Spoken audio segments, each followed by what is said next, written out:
My name is Alexandru Gabriel Sârbu, and for this presentation, I will talk to you about learning code embeddings from app syntax graphs via graph attention networks. During this presentation, I will begin by introducing the current task, and then we'll go through some key background concepts. After that, I will present our methodology, and introduce the novel concept of app syntax graph. In the end, we will see some quick conclusions and some possible future work in this field. Let's start with the embeddings. These are dense vector representations of data, like arrays of numbers, that capture meaning, relationships, and context. They allow AI models to process complex data types more efficiently. Whether it's a word in a sentence, an image, or a snippet of code, embeddings help bring structure to unstructured input. They are especially valuable in transfer learning or when the training data is limited, as they provide general purpose representations that can improve performance across tasks. As I have previously mentioned, embeddings represent vector representations for data. Here is a visual representation of using word embeddings. Each word is mapped to a vector based on its meaning. And you can notice how man and woman form one group, while the king and queen form another. And thus their positions reflect not just their definitions, but their relationships. And this shows how embeddings don't just capture surface level text, but deeper similarity, which is also applied when we embed code. And this is true even for images. Embeddings have seen usages in many fields, and computer vision is one of them. In this image, we can see that based on some embeddings, these three types of traffic signs are somehow grouped based on their meaning, even if their background differ from one another. For evaluation, the quality of the embeddings is directly proportional to the performance a model would gain if it used the embeddings in a related task. For example, for the aforementioned traffic sign grouping, one such task could be traffic sign detection. Another way of evaluating consists of the embedding's ability to cluster data together, just as the aforementioned example grouped the data. Moving on to the related work on the embeddings, one of the most popular embeddings model is BERT, which is a model that is strictly applied on text. Its training methodology involves masking 15% of the input tokens and then predicting the token behind the mask, while also predicting what the next sentence is after the current one. And to better visualize this training methodology, here we have a sentence. How are masks doing today? After passing the sentence to the model's predictions for the mask were you, they, and your, where you has the highest probability. And many embeddings have been built upon the methodology of BERT, one of which is called CodeBERT, which is similar to BERT, but it was also trained on snippets of code so that one could use these kind of embeddings in tasks having both code and natural language text. And one last set of embeddings for code that is worth mentioning is Codify, which, as opposed to CodeBERT, it uses an encoder-decoder architecture and introduced a few more code-specific tasks, such as code denoising, identifier tagging, and mask prediction on code tokens. As you might have noticed, there are many types of embeddings, and differentiating between them can be a challenge. When evaluating multiple embedding types from the clustering perspective, there are many types of possible algorithms to be ran, as well as the metrics. But without going too much into detail on the algorithms, the evaluation was done using both supervised metrics, where we knew beforehand what data had to be grouped together, and unsupervised, where we do not know the groups, so we estimate how similar is the data in the same cluster as compared to other groups. One simple approach tried to group newspaper articles together into their categories such as sport, science, and so on, and used one distance clustering method, k-means, and the density-based one, DBSCAN. Although the categories of the articles were known beforehand, the evaluation was done using unsupervised metrics, which proved that as these metrics get better, so do the clusters contain more similar data from the same category. So what we propose tries to solve some of the issues in the embedding generation process from the literature. In the literature, most of the embeddings for code consider code as a simple sequence of tokens, just like plain text. And because of that, the models have to learn both syntactic and semantic patterns from code in order to perform well. Moreover, the same model is used for both text and code, where learning one would impact the knowledge gain from the other. So what we aim to achieve is to encode the code in a format that captures structured knowledge, so that the model can focus more on the semantic patterns and build a model that creates embeddings just for code. With a quick mention that if we are in a task with both code and simple text, the text can be encoded using a text-specific embedding. For evaluation, we'll cluster the data using the cosine distance, and we will compare our results with the most popular models for code embeddings, which are CodeBot and CodeT5. So, as I have previously mentioned, we will investigate other methods of encoding the code that actually capture the structure. And one such method uses the representation of code as an abstract syntax tree, which is a hierarchical structure which describes the relationship within the code. It can be easily be converted to and from code, but it requires a parser specific to the programming language the code is written in order to generate it. Here you can see an example of a section of code on the left, and on the right you can see the equivalent abstract syntax tree. We can see that we no longer have on the right side any semicolons or parentheses, just the symbols and the code logic. So the logic of the code is still readable in this format, but without any programming language specific syntax, which is exactly what we want to achieve. And while it's able to capture the structure of code, the abstract syntax tree is not without its downsides. The abstract syntax trees are redundant at the level of leaves, where many of the leaves nodes repeat quite often, which can be seen right in this figure, where the node A and B repeat.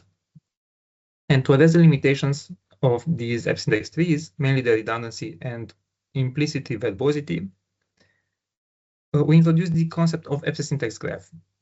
Think of it as the more compact version of the abstract syntax tree,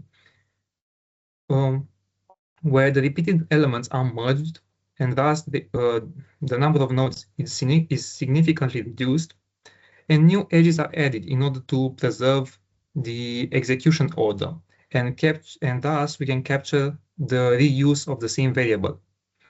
And these changes result in a graph that better reflects the actual structure and flow of the code. So it makes a stronger foundation for learning embeddings.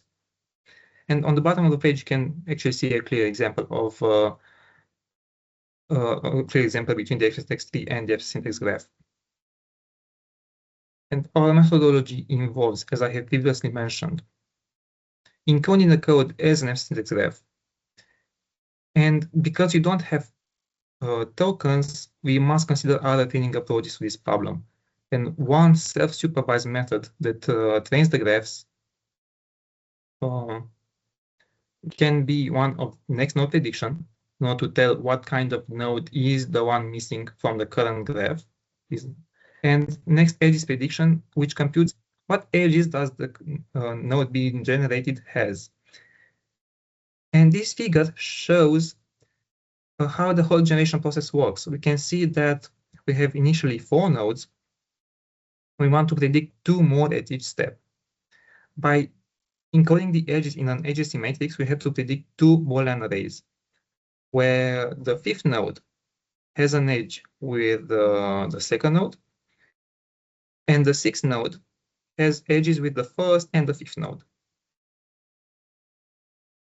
The architecture of the model consists of 3 main components: the backbone, the node predictor, and the edge predictor. First, the backbone receives the entire abstract syntax graph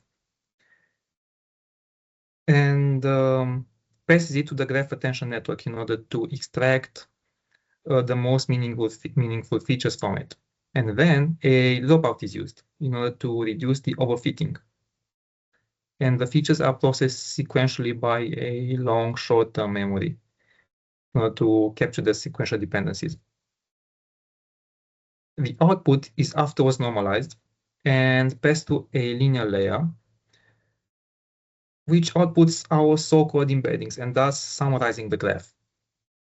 And then a node predictor embeds the nodes in the epsindex graphs, which are fed to a gated recurrent unit in order to have a high-level abstraction of the sequence of nodes. And then a cross-attention network mechanism is applied between the gated recurrent unit's context and the backbone in order to find the relevant parts of the given data, which go through a linear layer in order to predict the node right after getting, of course, normalized. Meanwhile, the edge predictor shares the same gated recurrent unit's context from the node predictor, but applies a separate cross-attention layer, which focuses specifically on relationships related to the task of edge prediction. After cross-attention, the data is normalized. And then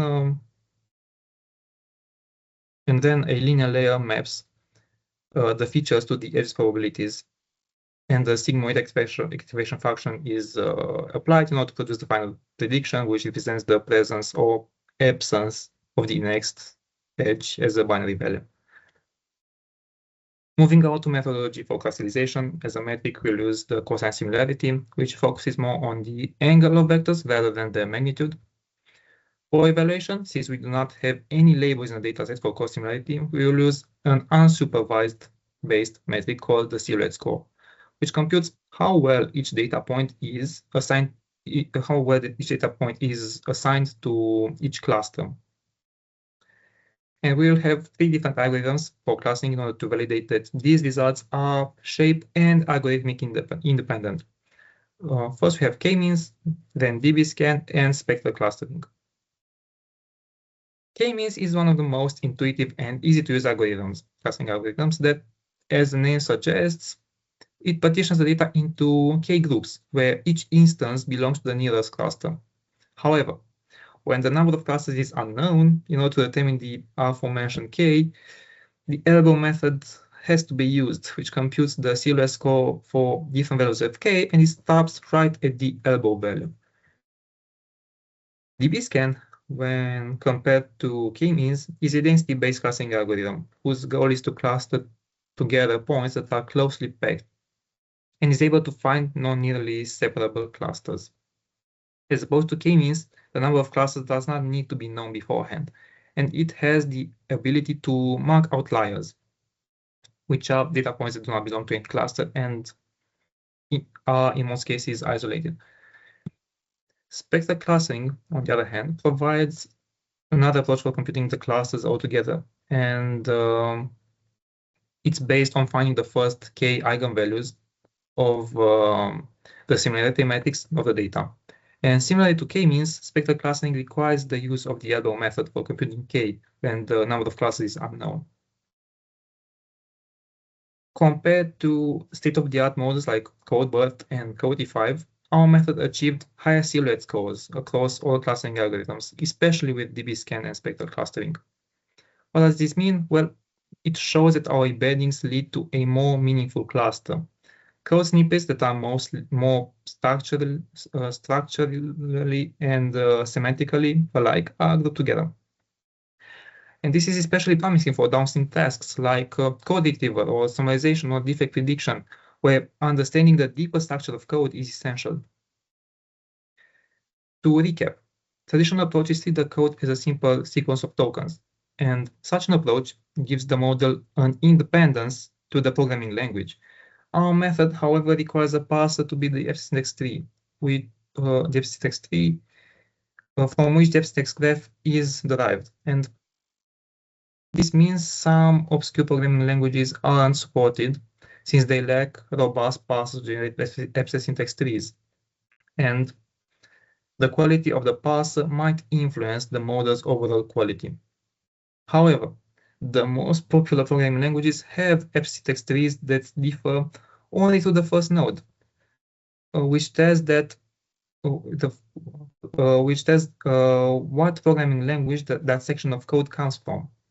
So our approach still has the same multi-programming language support, with the aforementioned that syntax trees have the advantage of capturing structural relationships, whereas additional approaches have to also learn the syntax of each programming language. In summary, we developed a new framework for code embeddings based on syntax graphs, and one that better reflects the structure and logic of the code. As a result, we achieved a more compact, accurate, and useful representations that outperform current state-of-the-art models that could be used for tasks like code completion, summarization, or translation. And looking ahead, we plan to apply these embeddings to practical tasks like software defect prediction, as well as concretely measuring how well the syntax graphs compare to the syntax trees approaches. And thus we can highlight their strengths and limitations. Moreover, we aim to train the model on a task more similar to BERT in order to get a better summarization of the graph, which could include a mask node prediction and an edge validation, where there are false edges included in the graph and the model has to identify and eliminate them. This was my presentation. Thank you for your attention. And here you have some bibliography entries. Do you have any questions?